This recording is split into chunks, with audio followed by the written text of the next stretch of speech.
Everyone, स्वागत है आपका एमएस क्लासेस में। तो जैसा कि चैप्टर हम लोग का स्वपोषी पोषण और विषम पोषी पोषण पूर्णतः समाप्त हो गया था।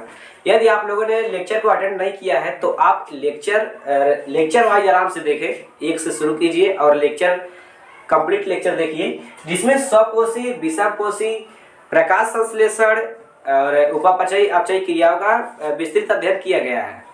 आपको प्लेलिस्ट मिल जाएगा यूट्यूब के। यदि आप प्लेलिस्ट के सेक्शन पे जाएंगे, वहाँ पे आपको दिखेगा क्लास 10th बायोलॉजी। जो प्लेलिस्ट रहेगा उसमें एक लेक्चर से सारे लेक्चर को व्यवस्थित कर दिया गया है और आप एक एक लेक्चर को देखकर समझ सकते हैं। आज हम लोग बात कर रहे हैं स्वपोषी और विषम पोषी पोषण में अंतर की। बहुत ही इम्पोर्टेंट टॉपिक है ये। एग्जाम में हर बार पूछे जाने की संभावना बढ़ी रहती है। स्वपोषी पोषण और विषम पोषी पोषण में अंतर पूछता है और बताता है कि इसके जो उदाहरण है वे क्या क्या है। स्वपोषी विषम पोषी पोषण के बारे में यदि आपको थोड़ी बहुत भी जानकारी है तो आप लिख ले जाएंगे। यदि आपको स्वपोषी पोषण और विषम पोषी पोषण के बारे में जानकारी नहीं है तो आप उसे नहीं लिख सकेंगे। अर्थात इसका जो पहला अंतर है, अपना भोजन का निर्माण स्वयं करना।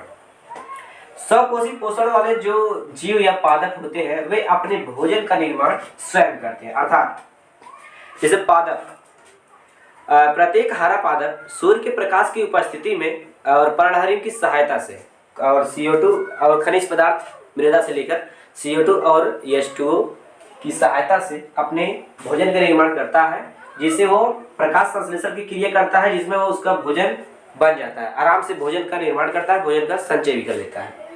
तो स्वपोषी पोषण में जो पहला अंतर है, अपने भोजन का निर्माण स्वयं करना। अर्थात ये अपने भोजन का निर्माण स्वयं करते हैं। और विषम पोषी पोषण की यदि बात की जाए तो विषम पोषी पोषण में स्वपोषियों से भोजन प्राप्त करते हैं। ये प्रत्यक्ष या अप्रत्यक्ष तरीके से स्वपोषियों पर निर्भर रहते हैं। किसके लिए? पोषण के लिए। एक बार फिर पूरा समझे, ये अपने भोजन का निर्माण स्वयं करते हैं। स्वपोषी आप ऐसे अंदाजा ला रहे हैं, स्वपोषी स्वयं को पोषित करना, विषम पोषी दूसरे जीव पर निर्भर रह के उनसे पोषण प्राप्त करना।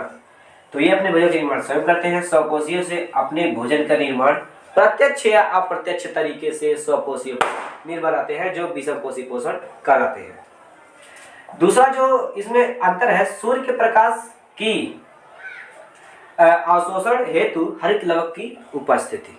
सूर्य के प्रकाश की जो सूर्य का प्रकाश है उसके अवशोषण हेतु हरित लवक की आवश्यकता होती है। क्यों?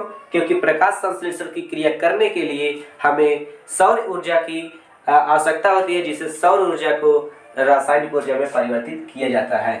तो सूर्य के प्रकाश की उपस्थिति में, अर्थात सूर्य के प्रकाश को अवशोषण हेतु हरित लवक की उपस्थिति, सूर्य के प्रकाश के अवशोषण हेतु हरित लवक की उपस्थिति प्रकाश संश्लेषण की क्रिया में भाग लेता है और इनमें हरित लवक और सौर ऊर्जा अनुपस्थित होता है।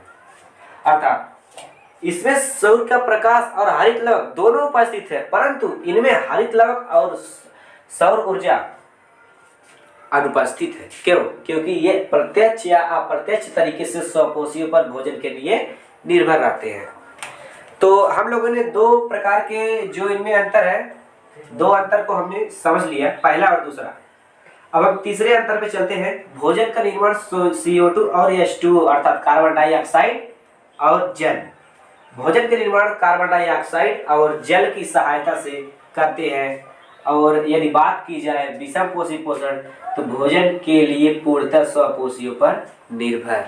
आपको प्रत्येक जगह यह समझ में आएगा कि विषम पोषी पोषण स्वपोषी पोषण, विषम पोषी स्वपोषियों के ऊपर निर्भर रहते हैं। अगर हम बात करें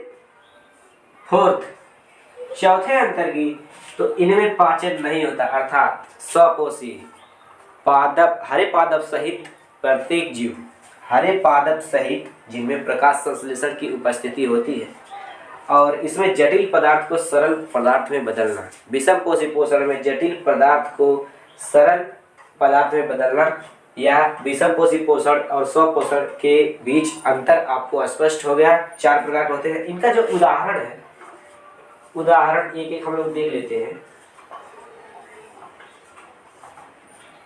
इनका जो उदाहरण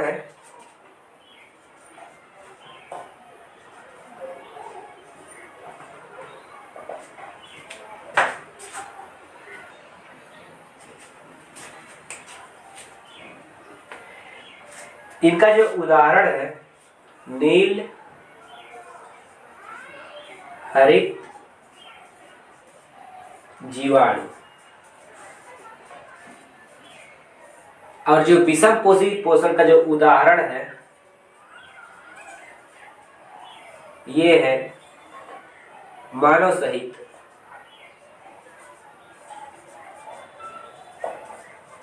सहित सभी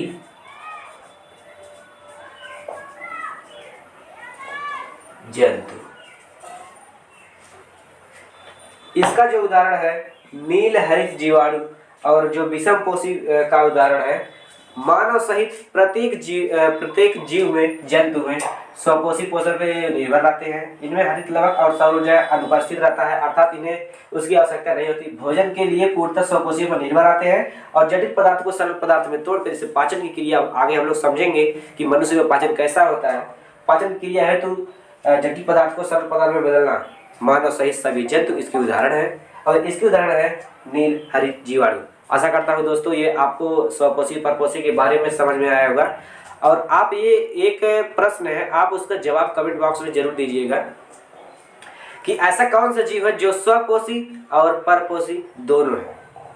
ऐसा कौन सा जीव है जो स्वपोषी और परपोषी के अंतर्गत, अर्थात स्वपोषी और परपोषी दोनों के अंतर्गत आता है, वह आप कमेंट बॉक्स में बताइए। और पहले जो कमेंट करेगा, जिसका कमेंट पहले रहेगा, उसको हम लोग अपने एमएस टीम की तरफ से कुछ सरप्राइज देंगे। अगर आप लोग ये जरूर खोज कीजिएगा कि वह कौन से जीव है जो स्वपोषी और परपोषी की दोनों के अंतर्गत आता है। तो मिलते हैं नेक्स्ट वीडियो में दोस्तों, तब तक के लिए जय हिंद, जय भारत।